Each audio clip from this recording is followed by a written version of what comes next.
Welcome to the deep dive. We sift through the data, the reports, all the source material really, and pull out the key insights you need. Today we're tackling Progress Software Corporation, ticker PRGS. And honestly, this one, it presents one of the starkest contrasts we've seen in a while. Before we jump in, just a quick reminder, like and subscribe to Stock Analytics AI. For just €4.99 a month, members get priority deep dives. We're covering the entire S&P 500 over the next few months, and members get that exclusive early access. Oh, and if you just want a one-off deep dive on a specific ticker, drop us a super thanks. We do take requests. Okay, so PRGS. The stock's trading around $46.17 right now. But here's the kicker.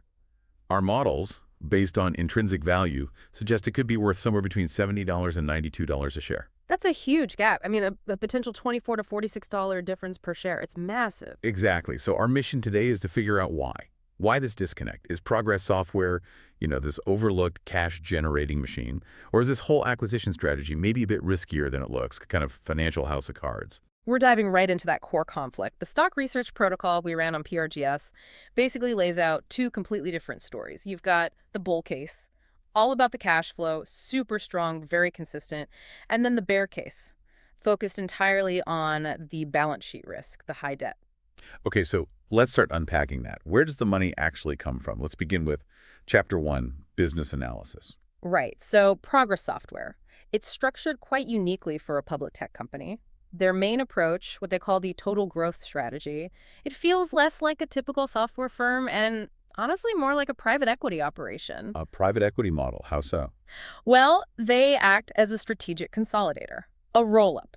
Essentially, they buy up mature, sometimes older, but absolutely mission-critical infrastructure software companies. Think about the kind of software that big companies absolutely rely on, stuff that's deeply embedded. It's not flashy, high-growth stuff usually. Okay, so they buy these boring but essential tools. Then what? Then they optimize them, streamline operations, cut costs, maximize the profitability, and crucially, the cash flow from these stable assets. And looking at the revenue breakdown, that really shows, doesn't it? Maintenance revenue is the giant here. Absolutely. $410.6 million in fiscal 2024. That's the bedrock. It's highly recurring, super predictable revenue, nearly 2/3 of their total income. So stability is key. What about their competitive edge, their moat, if they're not the flashy innovators? Their value proposition isn't really about being cutting edge. It's about reliability, dependability, dedicated support for these systems that are, frankly, a nightmare for customers to replace. So the moat is high switching costs. Yeah. It's just too much hassle to move away. It's more than hassle. It's expensive and risky. We're talking costs ranging from maybe $75,000 to potentially over $500,000 just to migrate off a core Progress product. Wow, okay. Yeah, it's a huge undertaking. Disruptive drains internal resources, so most customers just don't bother. That's why their retention rate is incredibly high, consistently above 92%. It's like trying to replace the plumbing in your house while you're still living in it. Easier to just keep things as they are.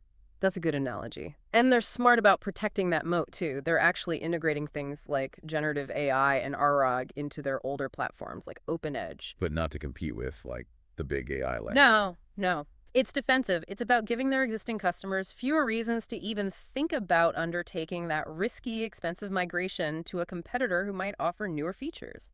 Keep them happy, keep them locked in. Okay, that makes sense. If the whole strategy hinges on buying companies, we really need to look at the leadership executing these deals. Let's move to Chapter 2, Management Evaluation. Right, because the success of this roll-up model really rests on management's shoulders, particularly the CEO, Yogesh Gupta. And his track record on M&A is pretty clear. Since 2016, he's overseen 5 major acquisitions: Ipswich, Chef, Kemp, and significantly, ShareFile in 2024. That's the engine of their growth. But they also faced a major test, didn't they? That Moviet vulnerability in May 2023, that must have shaken confidence. How did they handle that? That was a big one, yeah. A real threat to their reliability brand. Their response was pretty comprehensive, though. They moved fast on the technical fix, obviously. They also leaned on their cybersecurity insurance, which helped cushion the financial blow. And strategically, they actually launched new security products like Flowmon ADS 12.5, using AI to to show they were doubling down on security, rebuilding trust. Okay, that sounds like a capable response. Now let's talk M&A discipline. You mentioned acquisitions are key. Do they have rules for what they buy? They do. They're quite specific, actually. Targets generally need to be between 10% and 25% of Progress's own revenue. And critically, the expected return on invested capital, the ROIC, has to be higher than their weighted average cost of capital, or WACC. Ah, ROIC versus WACC, classic metric. But this is where things get tricky, right? This Yeah. is the core of the debate. Exactly. This is where the bull and bear cases really clash. Management puts out non-GAAP figures suggesting their ROIC is strong, 12% to 14%, comfortably above their WACC. They argue the deals are accretive. But the official numbers, the GAAP ROIC, it's terrible, like really low, around 3.1%, 3.3% maybe. So why the massive difference? Why should we believe their adjusted number? This really gets to the heart of it. It's about accounting, specifically how you treat acquisitions. Because they've bought so many companies, their balance sheet is loaded with goodwill and intangible assets, nearly $2 billion worth. Yeah. And GAAP rules say you have to amortize those intangible assets over time.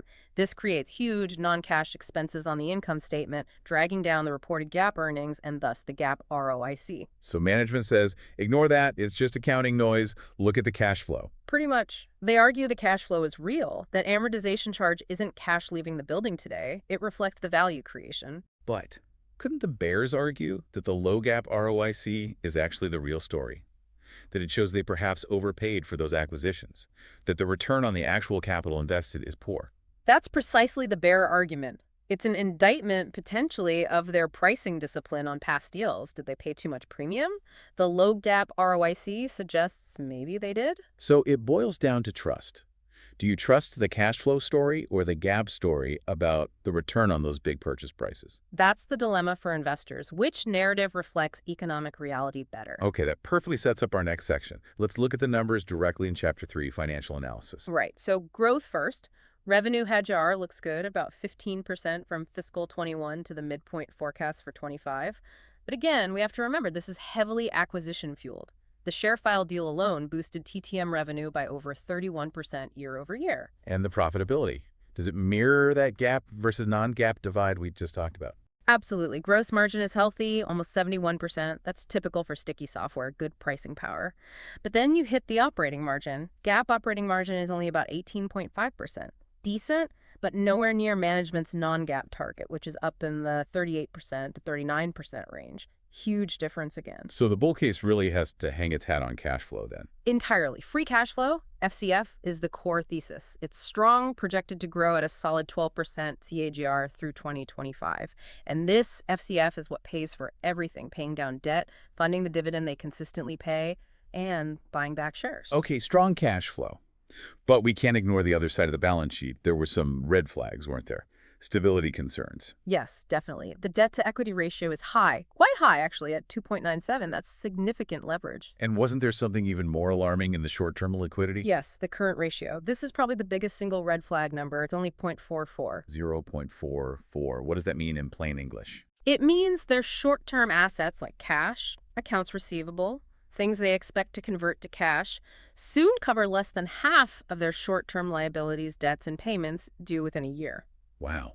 So they're really dependent on cash coming in the door consistently. Extremely dependent. They need that cash flow to be smooth and uninterrupted to meet their immediate obligations. There's not much of a buffer there. That doesn't sound like a financial fortress. It sounds more like they're operating on a nice edge financially. That's a fair way to put it. Any significant disruption to their cash collections or any unexpected large expense could put them in a very tight spot very quickly because of that leverage and low liquidity. Okay, a very polarized picture financially. Let's see how the market is reacting to all this.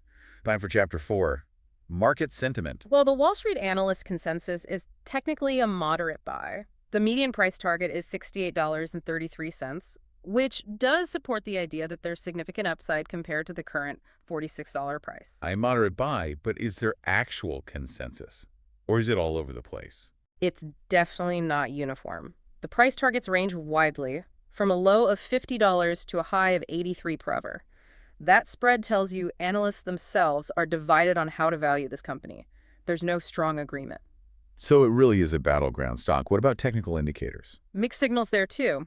Short term, it looks okay trading above its 50-day moving average, but the longer-term trend is definitely bearish. It's been trading well below the 200-day moving average since July 2025. And what are the short sellers? Are people betting against this stock? Oh, yes, heavily. This is maybe the most telling sentiment indicator. The short interest is remarkably high, 13.43% of the float.